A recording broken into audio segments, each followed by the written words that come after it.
नमस्कार विद्यार्थी मित्रांनो, तो आज बघणार आहे आपण प्रश्न 5वा आ त्यामधील कथालेखन. हे बोर्डाच्या परीक्षेत 5 मार्काचे विचारतात.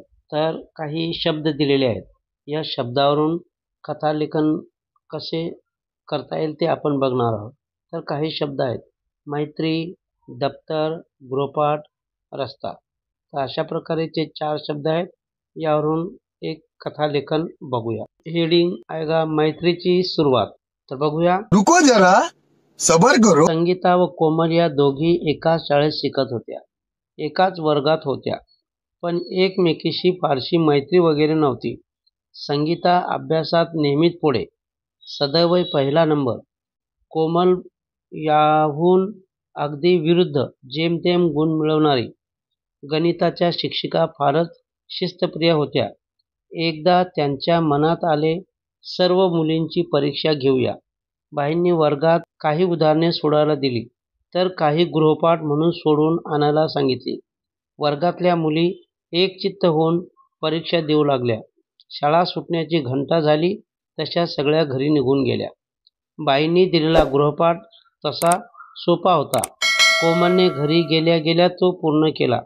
संगीता वर्गातली हुशार मुलगी, तिने गृहपाठ पटापट पूर्ण केला. संगीताच्या घरी पाहुणे येणार होते, म्हणून ती आईसोबत कामात गुंतली.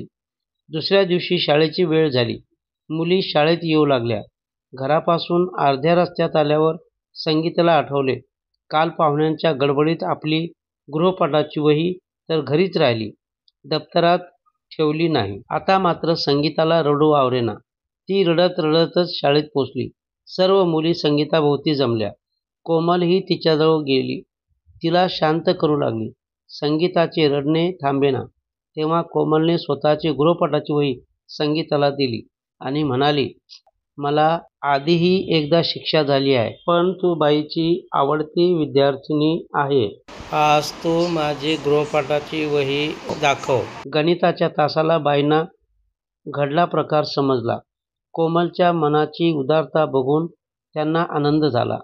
त्यांनी आधी संगीताचे डोळे पुसले, कोमलला जवळ घेऊन तिची पाठ थोपटली. दुसऱ्यांना मदत करणाऱ्या कोमलचे कौतुक केले. बाईंनी या दोन्ही गुणी मुलींचा गृहपाठ दुसऱ्या दिवशी तपासला. त्या दिवसापासून संगीता व कोमल यांच्यात घट्ट मैत्री झाली. हाय हाय इतना सुकून. मित्रांनो, अशा प्रकारे या 4 शब्दावरून एक कथालेखन आपण आज बघितलेले आहे. ही स्टोरी जर पटली असेल, आवडली असेल तर लाईक, शेअर आणि सबस्क्राईब जरूर करा. थँक्यू.